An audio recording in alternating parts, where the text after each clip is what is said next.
kerak bo'lsa ochib berish uchun Dastlabki oliy ta'lim, fan va innovatsiyalar vaziri Sharipov Qo'ng'irog'boy Azizbekovичga beramiz. Yetkazib berish bo'yicha nafaqat kadrlar tayyorlashni, amaliy ishlarni ham bajarib kelayotgan bir jamg'armaga, tashkilotga aylanmoqda. Bugungi tadbirimizda mana xuddi shu hurmatli prezidentimiz biz oldimizga qo'ygan masalalardan eng ustuvor yo'nalishlar hozirgi kunda sun'iy intellekt, raqamlashtirish sohasini rivojlantirishga qaratilgan.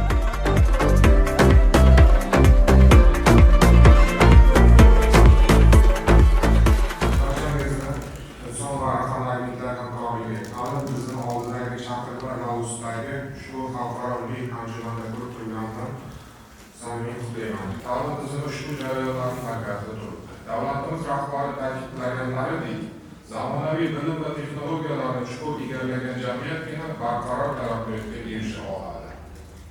Ushbu fikr bugungi kunning asosiy haqiqatini ifodalaydi.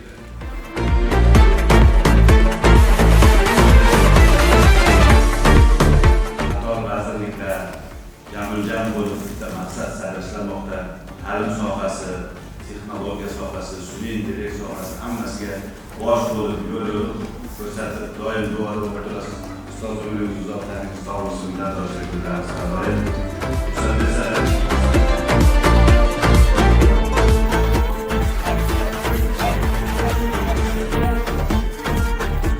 Bugungi mavzu juda ham muhim. Ma'lumotlar shu kontekstda faoliyatni boshlaganligidan sog'oshda undan oldin 5 yil davomida boshqa bir universitet direktori sifatida ishlagan yoshlar bilan juda ko'p ishlaymiz va o'zim mutaxassislik bo'yicha dasturchiman. So'nggi qilgan ishlarim sun'iy intellekt bilan bog'liq. Shuning uchun o'ylaymanki, hamma uchun foydali bo'lgan bu muddatda ko'ramiz va birinchi bo'lib sizlarni hammanglarni o'zinglarni oldinglarga pulni monetizatsiyani keltirishdan oldin 3-kursda sizlar bu haqda o'ylashni boshlashingiz kerak va aynan shu narsa driver sifatida keyin yangi startaplar, yangi g'oyalarni olib chiqishga uchun yordam beradi degan fikr bilan shundan boshlamoqchi edik. Hozirgacha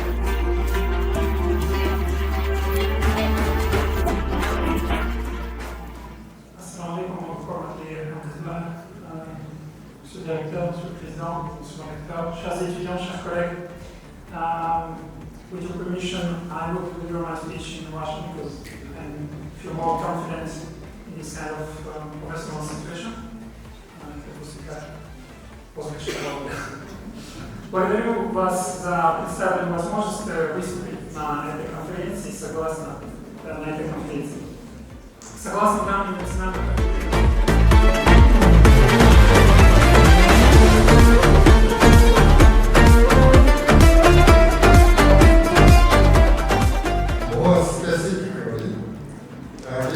compare research in Korea with research from other countries. As you know, since ChatGPT was released in May 2022. Asking, okay, I have some on-prem servers, I have storage, I have internet, why should I use the cloud? So the key point is scalability actually. People want to grow.